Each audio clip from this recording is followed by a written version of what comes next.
Shalom semua, salam kasih dalam nama Tuhan kita Yesus Kristus. Sekali lagi, selamat bertemu bersama dengan saya, Pendeta Parasin, di dalam pelayanan khotbah online setiap hari Ahad. Kita bersyukur karena kita dapat dipertemukan di dalam gadget atau di dalam media sosial yang ada seperti ini. Terpujilah Tuhan, Allah kita yang hebat, yang luar biasa, yang sudah memberkati kita semua, memberkati Anda dimanapun Anda berada. Saya percaya bahwa Anda sedang beribadah online dan juga bersama dengan keluarga, kelompok yang kecil, bersama dengan rekan-rekan, maupun juga secara pribadi. Kita tahu bahwa kita terus dapat menikmati hadirat Tuhan. Saya terus mendorong kita supaya tidak melepaskan peluang untuk beribadah secara pribadi maupun beribadah secara online yang ada seperti ini.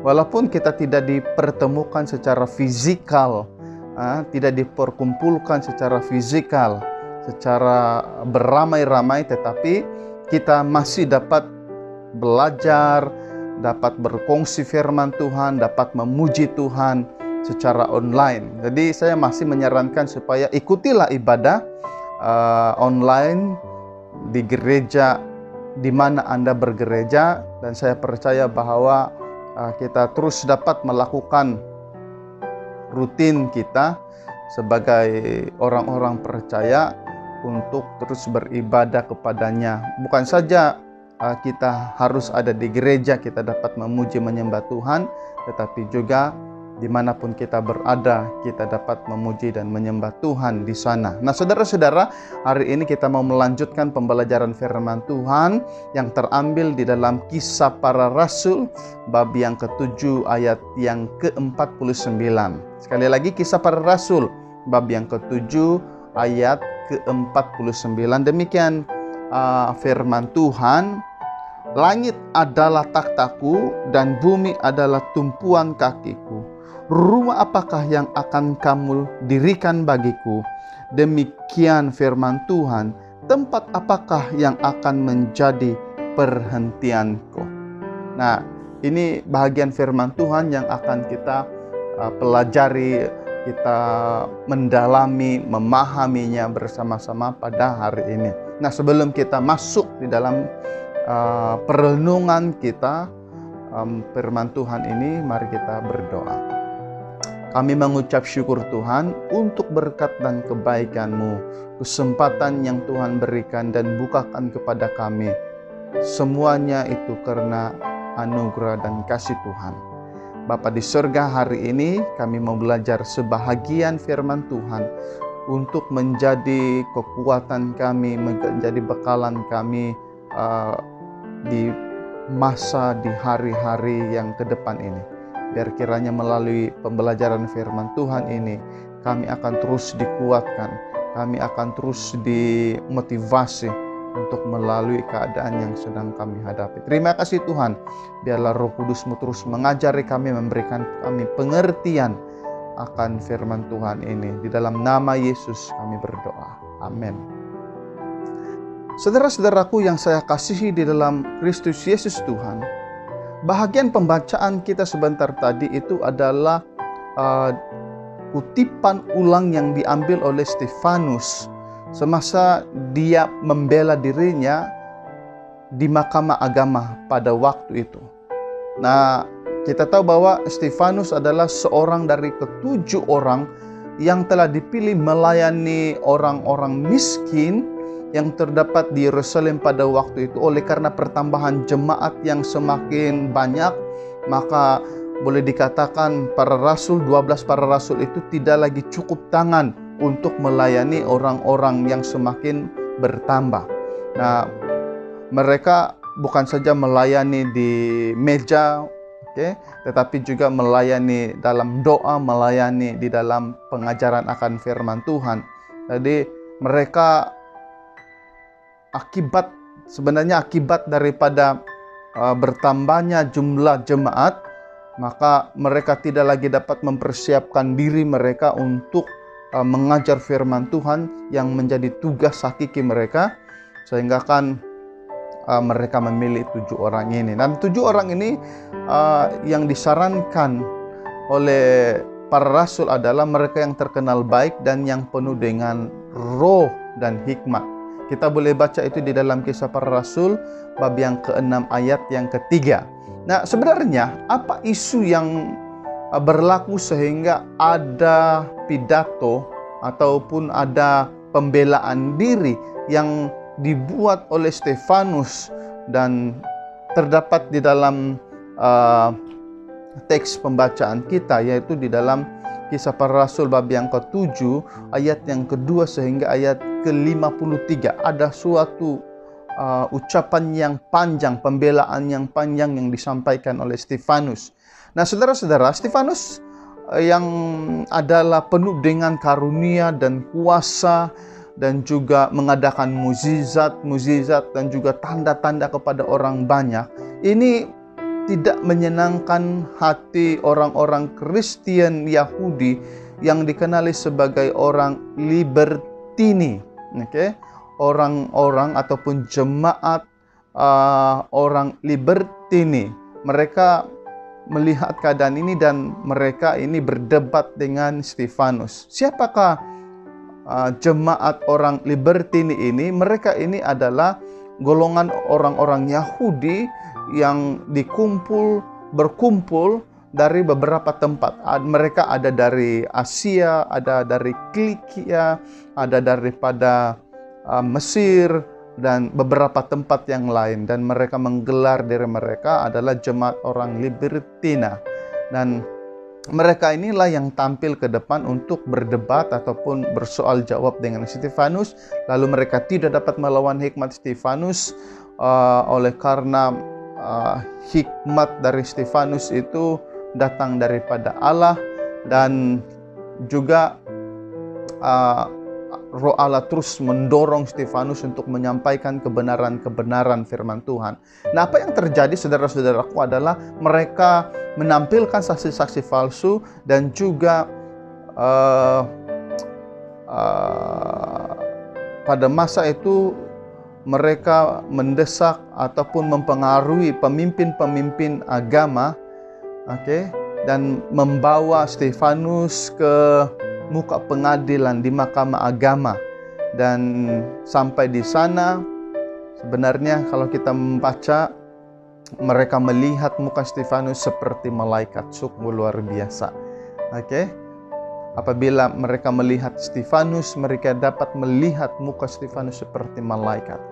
Lalu disampaikan bahwa peluang untuk Stefanus membela dirinya, dan kita dapat melihat dia membela dirinya dengan satu khotbah yang panjang, satu pidato yang panjang, dan ada kutipan di dalam Yesaya bab yang ke-66 ayat yang pertama sehingga ayat yang ke-20.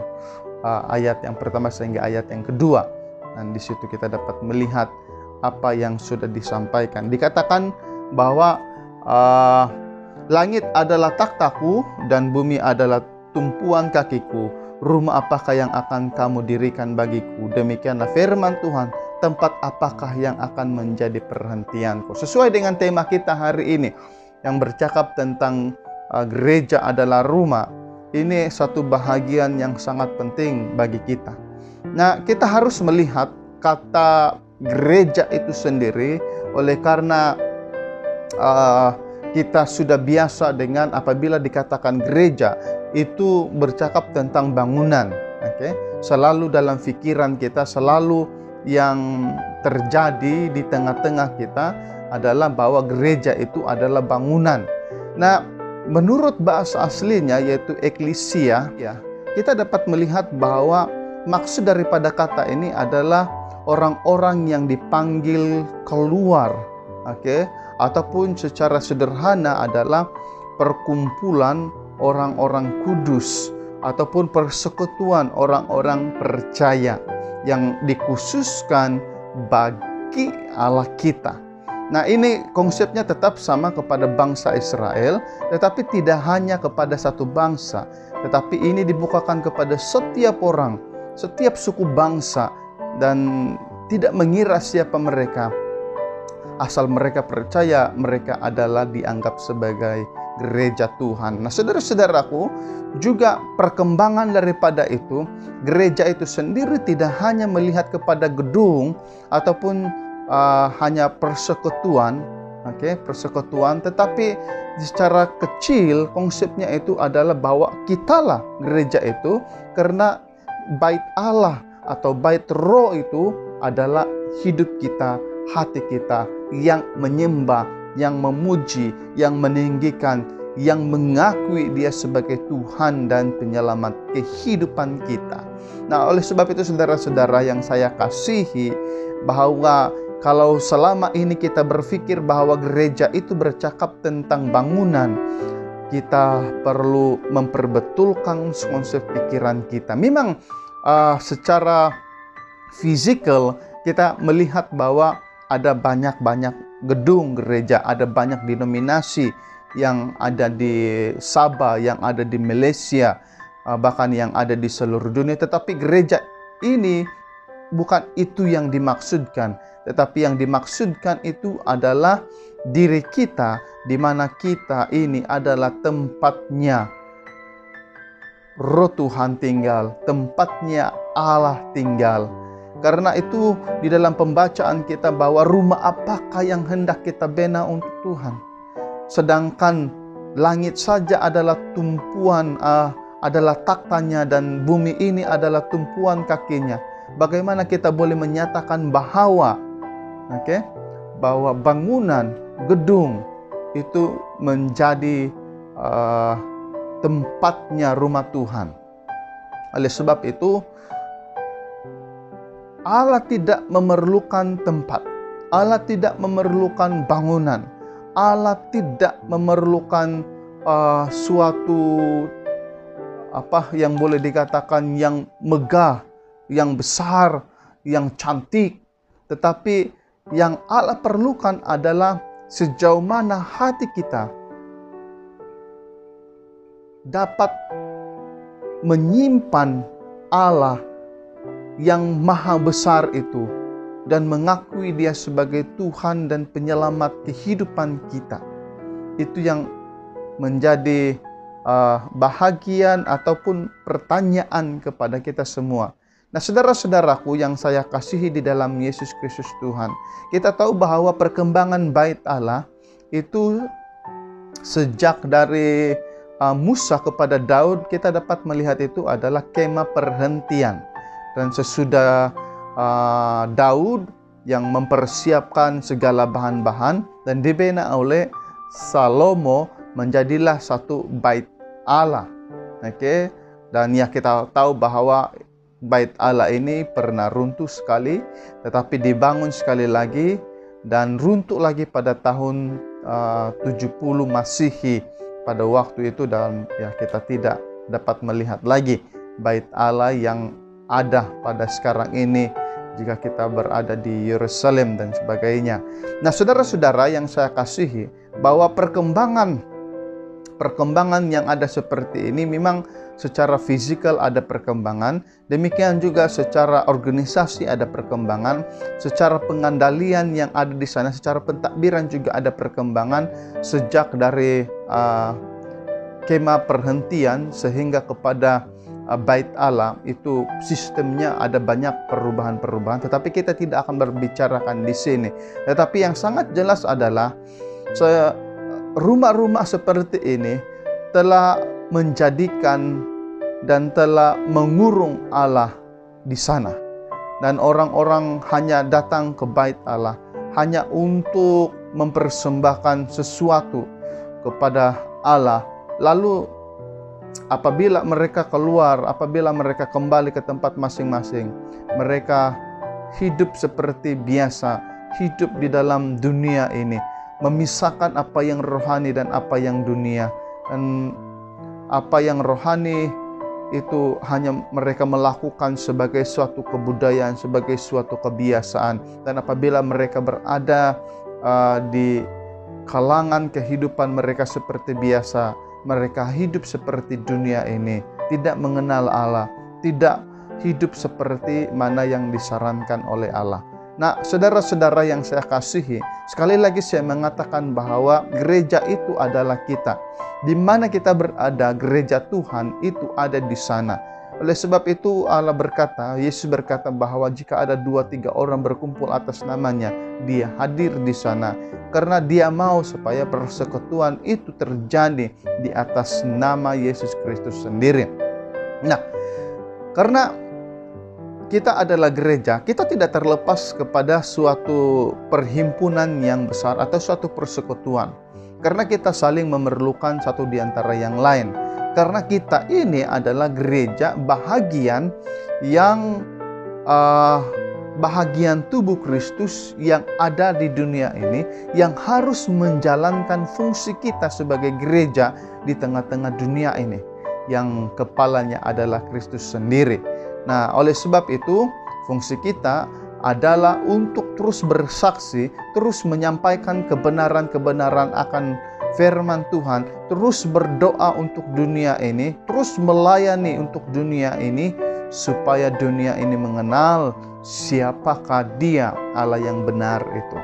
Oleh sebab itu, Anda dan saya adalah gereja Tuhan, yang rumahnya Tuhan, tempat tinggalnya Tuhan, dan di mana kita berada, di situ pelayanan Tuhan terjadi, oleh karena kita adalah rumah-rumah Tuhan yang menjadikan kita bersekutu dengan Allah senantiasa. Nah, saudara-saudaraku, saya percaya bahwa kita dapat memahami ini, dan aktiviti-aktiviti yang ada di dalam gereja yang selama ini yang terjadi, contohnya seperti persekutuan doa, pemahaman Alkitab, dan juga ibadah kita, pujian kita, motivasi, teguran, dan banyak hal aktiviti yang kita buat, sekolah minggu, pelayanan ibu, pelayanan wira, pelayanan belia. Sebenarnya ini satu pelayanan yang baik di satu gedung, tetapi ingatlah di dalam masa-masa yang sukar, kita diajar untuk berdikari, dan pelayanan-pelayanan yang seperti ini boleh terjadi di rumah kita. Jadi kita menjadikan rumah kita sebagai gereja, karena kita adalah gereja-gereja Tuhan yang sudah dikhususkan, yang sudah dipersiapkan, yang sudah dipilih oleh Allah untuk terus melayani Dia dengan luar biasa. Terima kasih saudara-saudaraku yang sudah menyaksikan video ini. Biar kiranya melalui perkongsian firman Tuhan yang cukup sederhana ini akan menguatkan kita dan terus mendorong kita dengan penuh luar biasa.